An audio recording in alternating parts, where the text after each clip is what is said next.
Assalamualaikum warahmatullahi wabarakatuh. Jumpa kembali sahabat wisata, khususnya para sahabat wisata religi.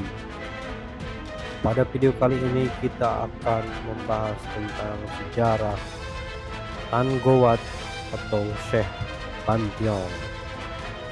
Pada tahun 1414 Masehi, Tan Goat, namanya Syekh Bentong kala itu, diutus oleh Kaisar Yongle agar melakukan ekspedisi ke tanah Jawa dan melakukan syiar Islam bersama ayahanda beliau yang bernama Syekh Hasanuddin atau yang dikenal dengan Syekh Kuro.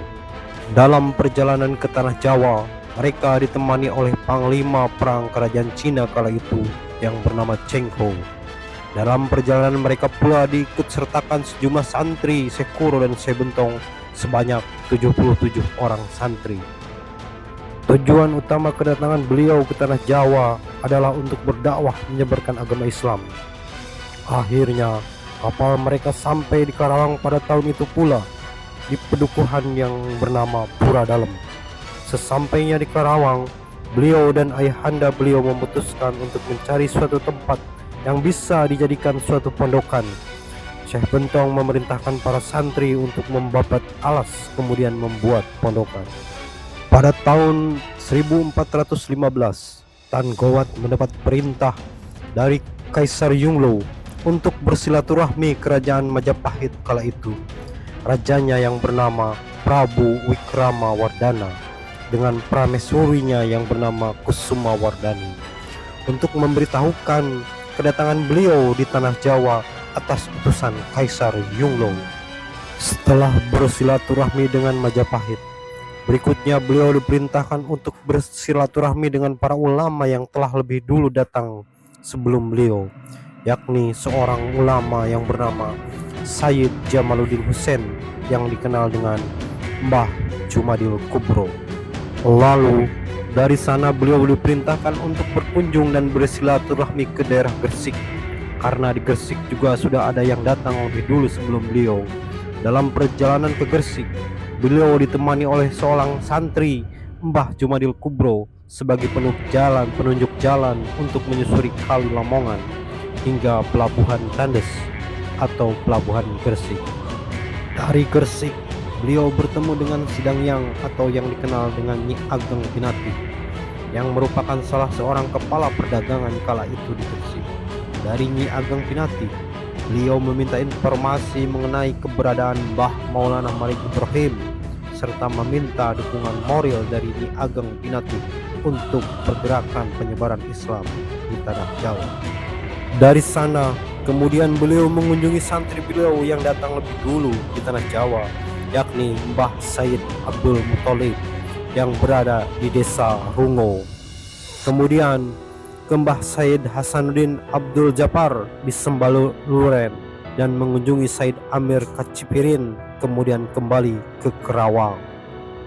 Pada tahun 1416, Syekh Bentong kembali diperintahkan oleh ayahanda beliau, yakni Syekh Kuro, untuk kembali ke Gresik menemui Mbah Said Malik Ibrahim agar mondok di sana serta membantu dakwah Islamiyah di sana. Tahun berikutnya, tahun 1417, Syekh Bentong dinikahkan dengan salah satu putri dari saudagar di Gresik atas dukungan dari Mbah Malik Ibrahim dan Nyi Ageng Pinati. Putri tersebut bernama Siu Teo dan seluruh keluarga Siu Teo kala itu masuk agama Islam setelah pernikahan tersebut. Setelah menikah, pada tahun itu pula ia kembali ke Karawang bersama istri beliau dan membantu pembangunan pondok dan masjid di Karawang. Pembangunan pondok pesantren dan masjid kala itu dibiayai oleh Syekh Bentong dan istri, karena istri beliau merupakan adalah putri dari saudagar Cina yang kaya raya. Pada tahun 1418 Masehi, Syekh Bentong dan istri kembali ke Gresik dan menempati suatu pedukuhan yang diberi nama Karang Esem, yang sekarang bernama Karang Mesem. Nama pedukuhan tersebut diambil dari arca Dewi Parwati yang sedang tersenyum di pedukuhan tersebut. karena pada saat masuk pertama kali ke pedukuhan tersebut, seluruh warga masih beragama pemujaan. Di akhir tahun 1418 Masehi, lahirlah anak pertama Syekh Bentong yang berjenis kelamin perempuan dan diberi nama Siu Banci. Tahun 1420 Masehi, dipanggillah para ulama yang berada di tanah Jawa untuk menghadap Maharaja Kerajaan Majapahit, termasuk beliau yakni Syekh Bentong, dan diantaranya banyak para ulama lainnya seperti Ki Ageng Bungkul, Ki Bangkuni, Syed Abdul Muthalib, Syed Abdul Jabbar, serta Syed Abdul Malik Al-Husain. Dalam rapat tersebut bermaksud mengangkat Dharma Jasa Majapahit. Dalam rapat itu dihasilkan penunjukan Dharma Jasa pada masing-masing wilayah. Di antaranya Said Ali Murtado ditunjuk menjadi Raja Pandita atau Menteri Agama kalau sekarang untuk agama Islam. Syekh Bentong ditunjuk menjadi Kepala Wisaya Karangesem. Sayyid Ali Rahmatullah ditunjuk menjadi Kepala Wisaya Ampel Gento. Ki Ageng Bungkul ditunjuk menjadi Kepala Wisaya Bungkul.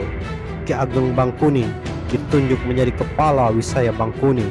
Syed Abdul Muthalib ditunjuk menjadi Kepala Wisaya Rungau. Syed Hasanuddin ditunjuk menjadi Kepala Wisaya Lerang. Syed Amir Tajuddin ditunjuk menjadi Kepala Wisaya Brangkal. Syed Abdul Malik Al-Husain ditunjuk menjadi Kepala Wisaya Arang Bubuka.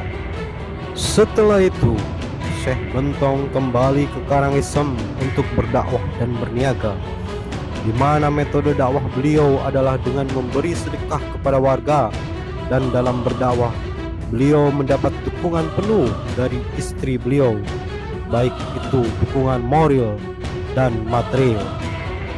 Pada tahun 1473 diadakanlah rapat para ulama yang berlokasi di Ampel Gento untuk menunjuk seorang Khalifatul Mukminin, dan ditunjuklah Raden Paku sebagai Khalifatul Mukminin.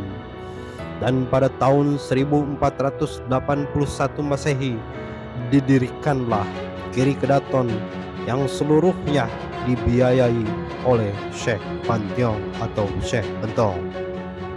Dari pernikahannya dengan Siu Teo, Syekh Bantiong atau Syekh Bentong dikaruniai 4 orang anak. Yang pertama yakni Siu Banci, yang kemudian dinikahi Raja Majapahit yang bernama Kertawijaya, dan memiliki seorang anak yakni Raden Hasan, yang kemudian lebih dikenal dengan nama Raden Patah. Kemudian Kertawijaya menyerahkan Siu Banci kepada Raden Aryo Damar dan dikaruniai 2 orang anak, yakni Raden Husain dan Dewi Sekar Kedongo. Anak yang kedua yang bernama Said Jainuddin wafat di Seteroloyo Trowulan pada tahun 1465 Masehi. Anak yang ketiga yang bernama Said Bahrul Alam yang menikah dengan putri Said Ubadillah di Tuban, yakni Nyi Dewi Rodia, dan mempunyai anak yakni Syekh Bahrul Alim. Anak yang terakhir yakni Siu Lingci, putri dari Syekh Bentong ini dinikahi oleh Syed Abdul Muthalib. Siu Teo dimakamkan di Karangesem dan merupakan makam yang paling besar di antara makam-makam yang lain yang berada di situ. Itu merupakan suatu penghargaan kepada Siu Teo karena semasa hidupnya ia berjuang dan berkorban begitu besar untuk perkembangan Islam di sana. Pada tahun 1487 Masehi kala itu, Raden Paku dinobatkan sebagai raja dengan gelar Giri Nata Wilwa Tikta Hajian Saptamata, dan Syekh Bentong pun kala itu diangkat atau dinobatkan sebagai Bandar Gresik menggantikan Ki Ageng Binati. Baik para sahabat wisata religi, itulah kisah Syekh Bentong dalam perjuangannya menyebarkan agama Islam diambil dari beberapa buku dan cerita sejarah, baik yang berasal dari Gresik maupun Karawang. Mohon maaf bila ada penuturan cerita sejarah yang salah atau menyimpang, semata-mata karena kesalahan hamba pribadi. Karena hamba hanya manusia biasa yang tak luput dari kesalahan dan kekilafan. Sekian, sampai ketemu pada cerita sejarah Islam berikutnya. Wassalamualaikum warahmatullahi wabarakatuh.